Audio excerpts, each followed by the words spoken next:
Olá pessoal, tudo bem? Eu sou o professor Fábio Aurélio, professor de Física da Organização Educacional Farias Brito, que está com parceria com o Centro de Educação à Distância do Ceará, o SED, e vim aqui trabalhar com vocês questão de fontes de energia, que é muito importante para o Enem e todo ano cai, muito importante.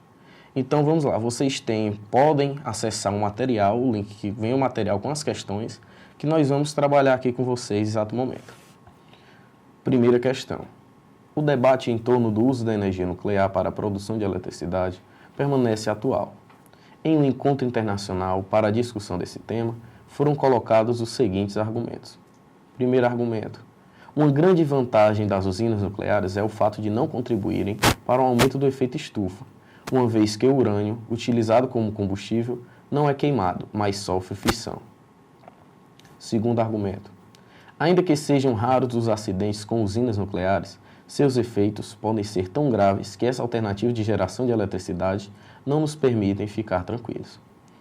Pois bem, antes de lermos os itens, vamos entender como é que funciona uma usina nuclear. Vocês têm uma cúpula, dentro dessa cúpula vocês têm um reator nuclear. Esse reator, dentro dele vocês têm urânio enriquecido, 235.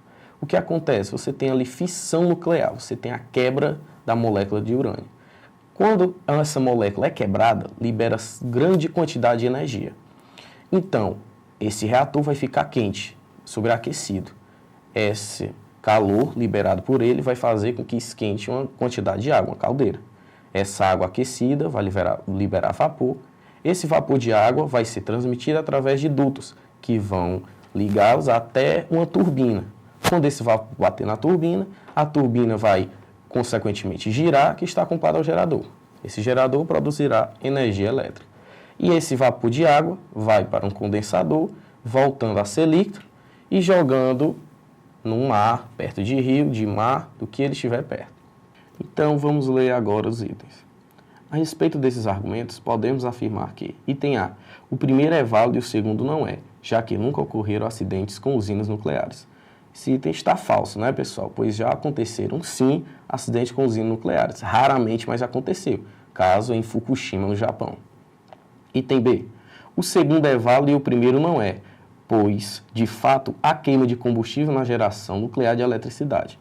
Também está falso, pois, como eu havia dito, não há queima de combustível na usina nuclear, e sim fissão do urânio, quebra desse urânio. C. O segundo é válido e o primeiro é irrelevante, pois nenhuma forma de gerar eletricidade produz gases de efeito estufa. Isso também está errado.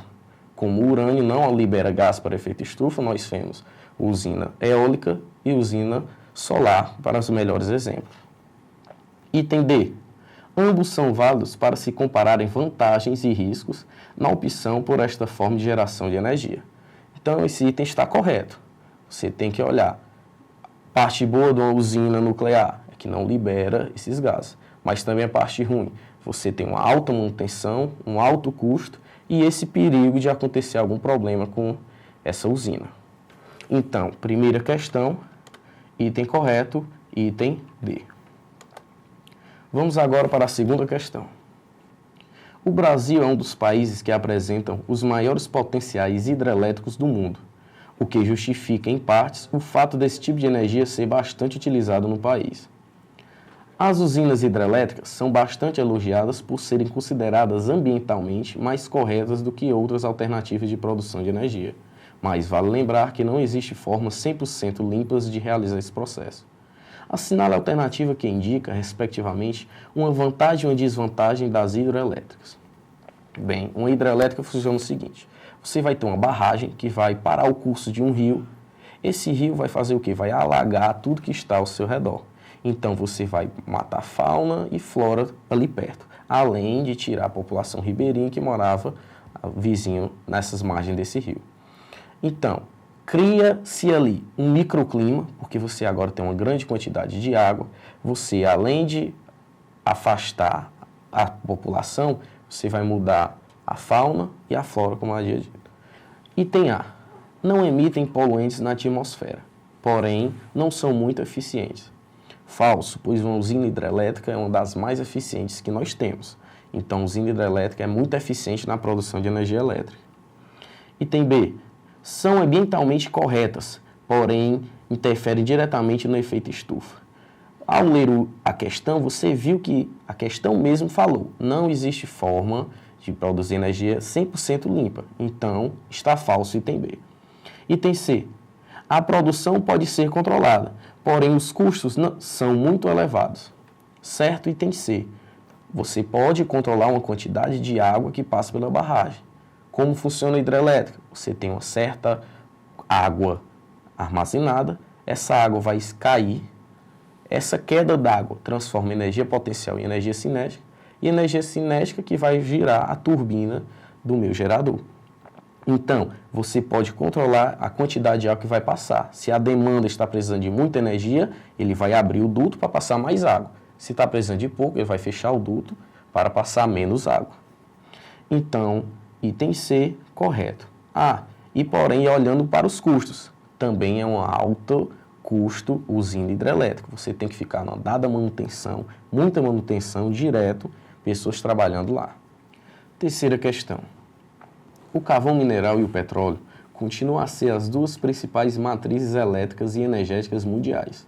Porém, a crise ambiental, com destaque para o aquecimento global e a problemática dos abastecimentos de petróleo, fazem com que os combustíveis renováveis e, sobretudo, limpos, ganhem evidência. Sobre a questão, é correto afirmar que os combustíveis fósseis, embora não poluentes, necessitam ter seu consumo reduzido pelo simples fato de não serem renováveis e, portanto, sujeito ao esgotamento de um futuro próximo. Vamos analisar essa primeira afirmativa. Vocês podem ver aí que a questão está dizendo que os combustíveis fósseis, embora não poluentes, ou seja, dizendo que os combustíveis fósseis não são poluentes. E isso está errado. Vocês têm sim um petróleo que libera gases nocivos ao ambiente. Então, primeiro, está falso. Vamos olhar para o segundo. A água, embora seja uma fonte de energia limpa e renovável, gera polêmicas pelos impactos sociais e ecológicos causados com a construção de grandes hidrelétricas, que destroem ecossistemas e expulsam populações ribeirinhas. Segunda afirmativa está verdadeira. Como eu falei na questão anterior, um grande problema da hidrelétrica é isso. Afasta o ecossistema, você vai ter uma barragem de água que vai expulsar fauna, vai diferenciar fauna e flora e expulsar a população ribeirinha. Certo, segundo item. Terceiro, a energia solar, apesar de abundante e não poluente, ainda é pouco utilizada, o que certamente se explica muito mais pelas políticas energéticas e de interesses de grupos, do que pelo elevado custo de painéis de captação energética. Terceira afirmativa, você está falando de energia solar. Para a energia solar, nós temos uma placa. Essa placa solar, esse painel solar, painel fotovoltaico, vai receber energia do sol. Ao receber energia do sol, você vai ter uma diferença de potencial, criar uma diferença de potencial. E com isso, gerar uma corrente elétrica, gerar energia elétrica. Energia que é passada para um transmissor, que vai mandar para uma bateria e para a casa. Bateria essa que vai guardar a carga para nós usarmos durante a noite. Vantagem, que você está usando a energia do sol, uma energia limpa. Desvantagem é que ainda aqui no Brasil é uma energia muito cara. Nós temos o custo para obtermos uma placa solar muito alto. Então, terceiro item está correto. A energia solar, apesar de abundante e não poluente, ainda é pouco utilizada, o que certamente se explica muito mais pelas políticas energéticas e interesses de grupo, do que pelo elevado custo de painéis de captação de energia. O biodiesel, destaque brasileiro em tecnologia alternativa de combustível, por ser menos poluente que os hidrocarbonetos e por criar empregos no campo, nem por isso está imune de gerar problemas ambientais, sobretudo se vier a ser um investimento muito lucrativo, pois fatalmente avançará e destruirá áreas ainda preservadas e de fronteiras, como já ocorre com a soja. Estão corretas apenas as alternativas. Quarta afirmativa fala sobre o biodiesel. Vocês têm uma afirmativa correta, pois vantagem, você emite menos poluentes que o diesel, derivado do petróleo, e você cria mão de obra para a plantação. Desvantagem, que você vai ter desmatamento para plantar essa soja e também você vai degradar o solo, você vai gastar o solo. Então, alternativa correta, item A.